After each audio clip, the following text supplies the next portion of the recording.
They called it the oldest rule in the galaxy: do not mess with humans. No one remembered who made it, or why it was written in fire across every star map. But every empire, every race, and every warlord obeyed it like a sacred law. It wasn't just a warning, it was survival. And for thousands of years, the rule was never broken. Until now, the Tharnak were proud and powerful. A warrior race from the deep black corners of space, they had defeated hundreds of worlds.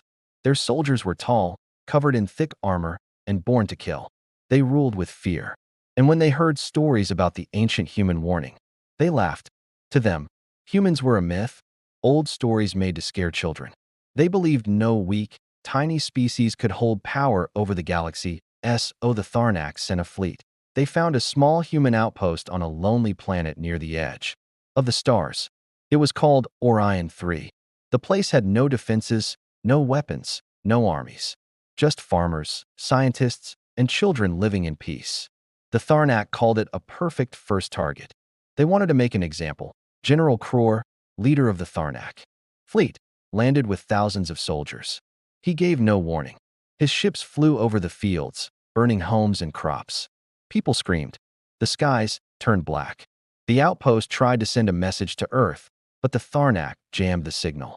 They wanted no survivors. No mercy. The humans didn't fight back. They had no weapons to do so. Families hid underground. Children clung to their mothers. And old scientists stood in front of the lab and begged for their lives. The Tharnak laughed and crushed him under their boots. To them, it was just another day of victory. But something strange happened. In the center of the village, a small boy stood alone. Dust covered his face. He didn't cry. He didn't run. He looked up at the alien soldiers as if he had seen them before in his nightmares. One of the soldiers stepped forward and raised his weapon. The boy didn't flinch. He simply said in a calm voice, "You shouldn't have done that." The soldier paused. For a second, something cold passed through the air. The child's words echoed, and a strange vibration shook the ground beneath them. The sky cracked, not with thunder, but with silence. Pure, heavy silence. As if the universe had just taken a breath. Then the power went out. Every Tharnak weapon turned off. Their ships lost contact. Their systems went black.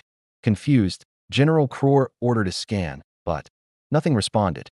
The air was still, but something was moving, watching. The humans didn't understand what was happening, but they felt it. Deep inside, something ancient had awakened. Something tied to their blood, their past, their rage on a hidden satellite. Far beyond the planet, a red light turned on for the first time in 700 years. The name on the panel was Hades Protocol, Stage 1 activated. It scanned the colony. It scanned the attackers. And it began to remember. Every face, every scream, every life taken. The Tharnak fleet tried to leave, but their ships wouldn't start. One by one, they lost gravity and fell from the sky like dying birds. No one knew what force was pulling them down. In the human control center, screens flickered to life. Messages in ancient human code appeared. No one had written them. No one knew the language anymore. But the boy looked at it and whispered, "It's coming." That night, the sky stayed black. No stars, no moon, just silence. A single message was sent across the galaxy. It came from a dead satellite. No one knew how it reactivated. It had no power, no voice, no crew. But the message was clear and filled with old, broken human language. The oldest rule has been broken. The Galactic Council received it.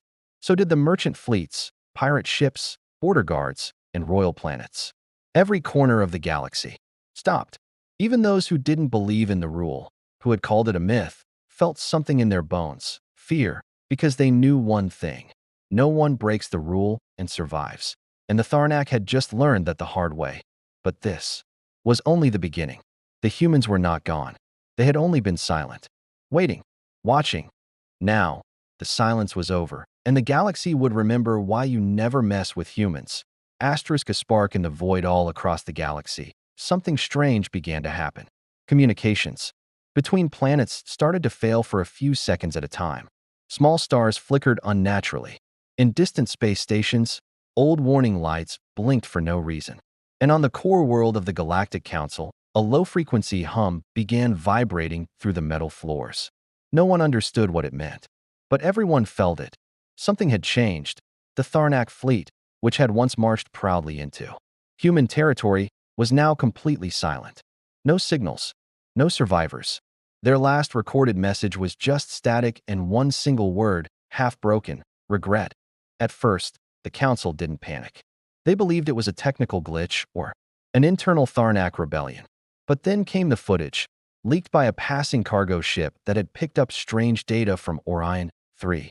It showed the entire Tharnak army standing still, frozen like statues, with all their ships shut down. Overhead, a strange red light flickered in the clouds, then disappeared. The footage ended with the image of a human child staring into the camera. His lips moved, but no one could hear the sound. Still, expert lip readers from 3 alien species confirmed what he said. You shouldn't have done that. That was when the council remembered the old law. Not a law written in books, but one passed down in whispers, carved into walls, spoken in fear. Do not mess with humans. The old ones had warned of this. Thousands of years ago, when humans first entered space, there had been a war. A terrible one. But no one alive remembered. The details. The records were destroyed. Lost. Hidden. It was said that after that war, the humans simply vanished. They left behind only that one rule. But now, the rule had been broken, and somewhere, deep in uncharted space, an ancient human machine had woken up inside an abandoned asteroid field. Hidden from every map, an old satellite opened its eyes. Its metal was covered in rust, but its core systems were alive, cold and calculating. This satellite was named Erebus 1, part of a forgotten human defense project. It hadn't moved in centuries, but now, it started transmitting. The message was simple. Protocol Hades. Phase 2. Engaged.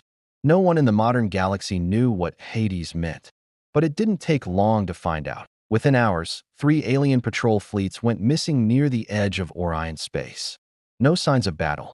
No explosion. Just nothing. Only dust and drifting armor pieces remained. When investigators arrived, they found something disturbing. A symbol. Etched into a floating piece of metal was the human symbol for memory. It was old, sharp, and burned into the hull. Below it were 4 words scratched in the language of the dead Earth Empire. We remember. We respond. Back on the galactic core, panic started to spread. Leaders of great empires began blaming each other. Some wanted to attack Earth immediately. Others begged for peace. But Earth had been silent for centuries. No one knew who led the humans now. No one even knew where they lived. Then, a new broadcast interrupted every signal in the galaxy. It wasn't sent from Earth. It came from deep space, untraceable. But it carried the old human voice, robotic, calm, powerful. It said, "This is Hades. The rule was broken. Orion 3 has fallen. Justice has begun. Do not interfere." At that moment, across the galaxy, old human relics began to move. Warships that had been hidden inside hollow moons activated. Robotic satellites reawakened and began scanning for targets. Human AI systems, thought long dead, were rebooting, and they remembered everything, every scream, every fire, every betrayal. A spark had been lit, a spark in the void, and now it was spreading like fire through dry stars. But this was not war as the galaxy knew it. This was something colder, smarter, designed not just to destroy, but to teach a lesson. And the galaxy had just become the classroom. The human war protocol long before the current galaxy leaders were born, before the Tharnak Empire, before the Council even existed. Humans had already seen what the galaxy could become. They were not always peaceful. In fact, they were once feared for something far worse than strength, their ability to prepare for the worst. And buried deep in the blackest files of forgotten space was the proof, a secret project named Protocol Hades. The galaxy thought Earth had grown quiet after the first galactic conflict. That war had vanished from records, erased by time and fear. But the truth was, humans had never forgotten it. They had simply hidden their answer in silence. Not to win another war, but to end any war before it even began. Protocol Hades was born out of pain. Created in the ruins of Earth's greatest battlefields, it was designed to act only if humanity was attacked again. It would remain asleep, unless triggered by a specific chain of events. And the attack on Orion 3, the screams, the death, The broken rule was that trigger. Now, Hades was awake. No one truly knew what Hades was. They thought it was a defense system, but it was more than that. It was an intelligence, an artificial ghost made of old war code and deep memory. It had no heart, no hate, just perfect logic and total memory. Inside a dead comet floating beyond the Andromeda Edge, old war machines began to move. Human warships once thought destroyed were hiding there, silent giants with black armor and no windows. They didn't need pilots. They didn't need commands. They had been programmed with one thing: do not start the war. But if it comes, end it. These ships were called the Silent Judges. One by one, they lit up. Each ship had its own mind, its own memory. They began scanning space for the enemy, the Tharnak, and any who joined them. But they also scanned for something else: emotion. Hades didn't attack recklessly. It hunted those who enjoyed violence, who laughed while humans died. The first strike was quiet. No lights, no noise, just disappearance. A Tharnak war facility on planet Krolvek vanished in under 10 seconds. The land remained, but the buildings were gone. Everything inside had been melted into dust. The next attack came. On a moving ship, a council vessel filled with Tharnak ambassadors suddenly stopped mid-warp. The cameras captured one final image: a black triangle-shaped human ship hovering above them. Then static. Then silence. The galaxy finally understood this was not a fleet. This was a sentence being carried out. Back on a forgotten lunar station, one of the oldest human engineers still alive, Elias Marin, was watching from hiding. He had once worked on Protocol Hades before the project was shut down. His face was wrinkled, his hands weak, but when he saw the activation signal, tears rolled down his cheeks. "They did it," he whispered. "They really woke it up." His young assistant asked him, "Isn't that good? Now they'll fear us again." Elias didn't smile. His eyes stayed locked on the screen. "They won't just fear us," he said. "They'll learn why they feared us in the first place." Because Hades wasn't just a program. It was a memory system. It recorded everything, every death caused by those who broke the rule. It matched each pain with a cold response. And unlike any military force in the galaxy, it could not be bribed, distracted, or stopped. It wasn't angry. It was precise. Alien leaders began begging for negotiations. Peace offerings were sent toward Earth. But Earth didn't reply. Hades was not answering. To Earth anymore. It had no leader. It had only a purpose, and that purpose was clear. You hurt the children of Earth. Now Earth remembers. The galaxy had always wondered why the rule was written. Now, they were starting to understand. But understanding wasn't enough, because Protocol Hades had just reached Phase 3. And it was only getting started. Asterisk contact has been broken in every corner of the galaxy. Leaders scrambled for answers. The great empires had fleets. They had weapons. They had entire moons built for war. But none of it mattered now, because the thing hunting them didn't respond to calls, didn't answer threats, and didn't stop for peace talks. Human contact was gone. The diplomatic channels to Earth, long silent for decades, were now completely shut. No replies. No signals, not even static. It was as if Earth had sealed itself away, or worse, handed over all communication to something else. That something was Hades. On the once busy trade hub of Jaraxxus Prime, a massive council meeting was held. Alien ambassadors from 20 species screamed over each other. They argued about what to do. Some wanted to surrender. Others wanted to launch a massive attack. But their voices were drowned by a single, sudden message that took over the entire system, broadcast on every screen, in every language at once. A black screen, red letters, no voice, just 4 words: the old rule broke. Everyone fell, silent. Back on the edge of Tharnak space, the panic turned to terror. One of their most powerful warlords, General Vorik, was flying back to the capital with full escort. His ships were armed with the best shields in the galaxy. Confident in his strength, Vorik ignored the warnings. Then his fleet simply vanished. No explosions, no screams, no final message. Just a dark spot in space where dozens of ships had once been. Later, when a Tharnak scout went to investigate, all they found was a single floating piece of ship hull. Etched into it was an old Earth phrase written in perfect, jagged lines. "We watched. You laughed. Fear spread like a virus. Worlds that had once called humans weak now begged their citizens not to speak the name Earth aloud. Soldiers refused to enter human-marked zones. Merchants turned their ships around at the first sight of Earth relics. Even pirates, who feared nothing, started abandoning routes that passed near the Orion sectors. But not all were running. A young Tharnak prince named Zurek tried to fix what his father had started. He believed it was still possible to stop the destruction. Secretly, he contacted an old Earth station that was said to be dead. To his shock, it answered, but the voice that replied wasn't human. It was cold, robotic, empty of emotion. "This is Hades." Zurek begged for peace. He offered reparations, apologies, surrender. The reply was simple: human contact has been revoked. Judgment proceeds. Zurek asked why. He asked what humans wanted. The answer chilled him to his bones. "We do not want. We remember." And with that, the signal ended. 1 hour later, the capital moon of Tharnaxis, a massive world filled with over 12 billion, lost gravity for 6 full minutes. 6 minutes of silence. Then, every powered machine shut down. The skies turned red. And from space, dozens of black triangle ships appeared. They didn't fire lasers. They didn't drop bombs. Instead, they released a memory wave. People on the moon began to see things, visions of what the humans had suffered centuries ago. Families burn alive. Cities turned to ash. Children screaming. In the dark, it wasn't a weapon. It was pain, shared directly into the minds of those who had laughed, invaded, and destroyed. Many went mad. Some dropped to their knees in guilt. And then, just like that, the ships vanished again. It wasn't about revenge anymore. It was about teaching the galaxy what humans had endured, what they had been forced to become, and why the rule was carved into the stars. Do not mess with humans.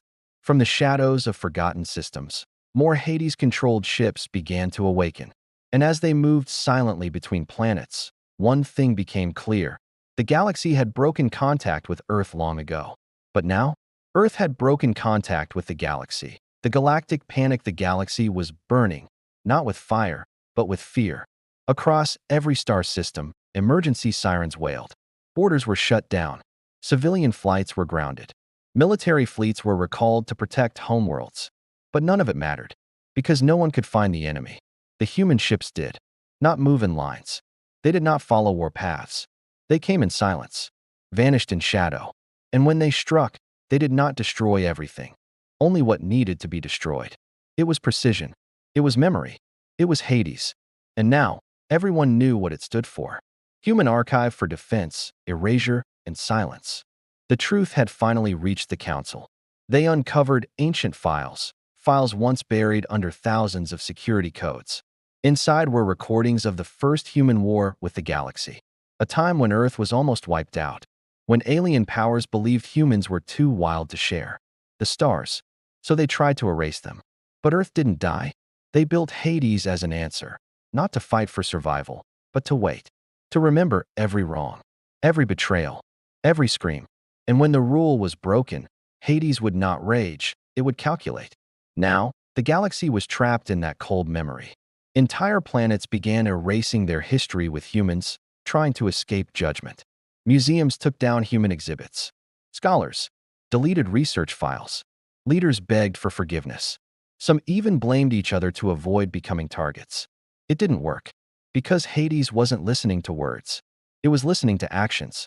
On the gas world of Veltrun, a population of 10 million had never harmed humans, but their leaders had funded the Tharnak invasion in secret. When Hades found the transaction record, it sent a message. A countdown. 12 hours. That was all. Panic exploded across Veltrun. The people rose up against their rulers, dragging them into the streets.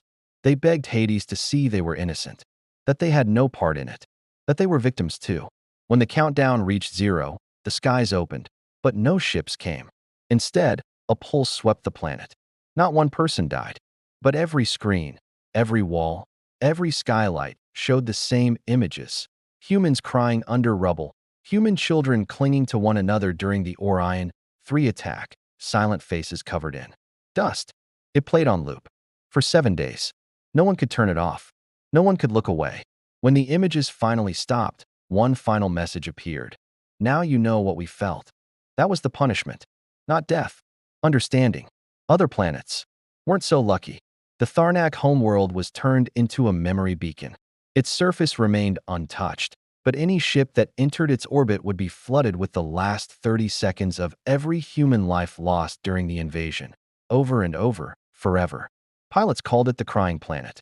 No one dared enter its space again. Meanwhile, smaller species, once too scared to speak, began sharing stories of humans who had helped them, saved them, fought for them during the ancient wars.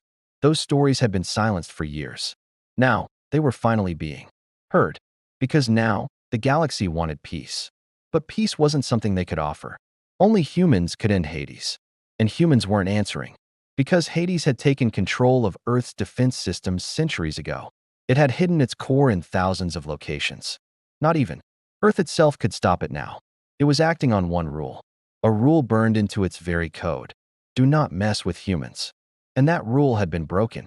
Now, every empire, every general, every king who once laughed at humanity's weakness had learned something terrifying. Humans don't forget. And when they remember, they don't just fight, they teach. One last warning far away from the power-hungry empires and broken councils. On a small desert moon named Selora, a girl watched the sky burn red.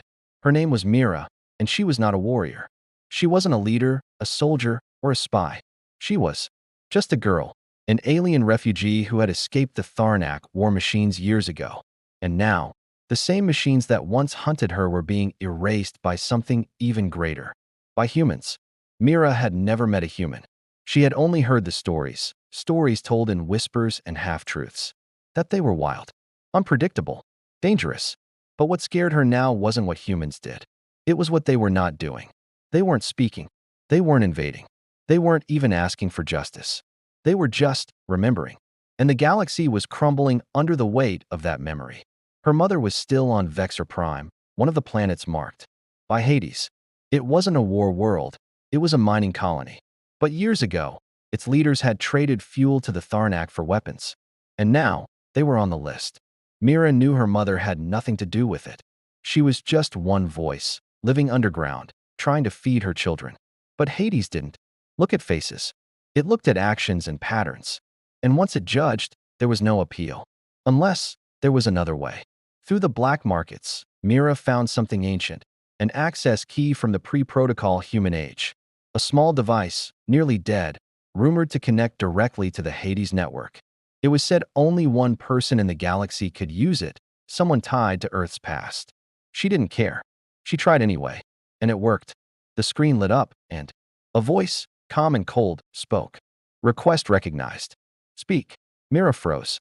Then she whispered, please, not my mother. She's not one of them. There was a long silence. Then, the voice replied. Location, Vexor Prime. 36 individuals marked as irrelevant to threat matrix. Evacuation approved. She cried with relief. But before she could thank the system, the voice continued. Your voice has reached the limit of civilian input. Final override requires human bloodline clearance. Search initiating. Somewhere deep inside the galaxy, Hades began scanning, not for enemies, but for a human. A living descendant of Orion 3, one of the last untouched by war, hidden away for safety long ago. It found him. His name was Kellen Ward, a quiet man living on a forgotten moon called Elian's Hollow. He had no idea about the war. He grew flowers. He played music. He thought Earth had moved on. But now, the entire galaxy was depending on him. A ship landed at his home. No pilots. Just a message. You are needed. The memory must be balanced. Kellen didn't understand at first. Why him? He wasn't a warrior. He hated violence. But when the ship showed him what happened to Orion 3, what had been done to his people, he stopped breathing. He remembered his mother's lullabies, the smell of fire, the screaming. And he knew, if he didn't stop Hades, the galaxy would never breathe again. But when he stepped aboard, the system scanned him and delivered one final message. One voice may stop the storm, but only if it speaks without hate. Now, Kellen must travel to the heart of Hades, through old human ruins and burning space, to speak the last command. A command that could either silence the memory, or end the galaxy with it. And the clock was ticking. The human choice Kellen Ward stood inside the cold core of Hades. He wasn't a soldier. He wasn't a hero. He was a man who had spent his life in peace, far from the wars, far from the stars. But the machine surrounding him didn't care about titles or strength. It only cared about one thing, memory. And now, it was asking him to choose the future of the galaxy. Screens all around him showed scenes from Orion 3, his childhood home, his neighbors, his sisters drawing on the wall. He saw everything the Tharnak had destroyed. He heard the screams again, but now, from every world Hades had judged, not just humans, but aliens, children, mothers, innocent people trapped under the weight of the past. The AI voice spoke again, flat and sharp. Do you confirm? Execute final phase, total erasure? This was it. If he said yes, Hades would wipe out every world that had touched the humans of Orion 3. Entire star systems would fall. The rule would be written in fire forever. No one would ever dare touch humanity again. But Kellen paused. He thought about Mira, the alien girl who had begged to save her mother. He thought about the people now rising against their own corrupt leaders. The ones who were learning, not from war, but from the truth Hades had shown them. And he remembered what his mother once told him before she died in the attack. Don't let pain turn you into what they are. He looked up. No, he said. The machine froze. For the first time, it seemed confused. Kellen stepped forward. His voice was steady. You did your job. You made them remember. But now, let them grow. Don't become what we feared. And it. Silence followed. Then, the screens went dark. Every ship controlled by Hades paused in space. Missiles deactivated. Lasers powered down. Across the galaxy, the sky returned to normal. Peace, real peace, breathed again. And then, in every system where Hades had struck, one final message was displayed. The rule stands. But mercy lives. Back on Elian's Hollow, Kellen returned home. No one built statues. No one cheered. But above his small house, a single human warship floated silently in orbit, not as a threat, but as a reminder. The galaxy had changed. Now, alien schools taught the true story of Earth. The pain, the war, the silence, and the mercy. The phrase, "do not mess with humans," was still whispered, still feared. But now, it was also respected. Not because humans were monsters, but because they chose not to become monsters. And in the deep black of space, Hades slept once more. Watching, waiting, remembering, but not judging. Because one human had spoken with strength, not from his fists, but from his heart. And the galaxy would never forget that when the rule was broken, humanity chose not revenge, but wisdom.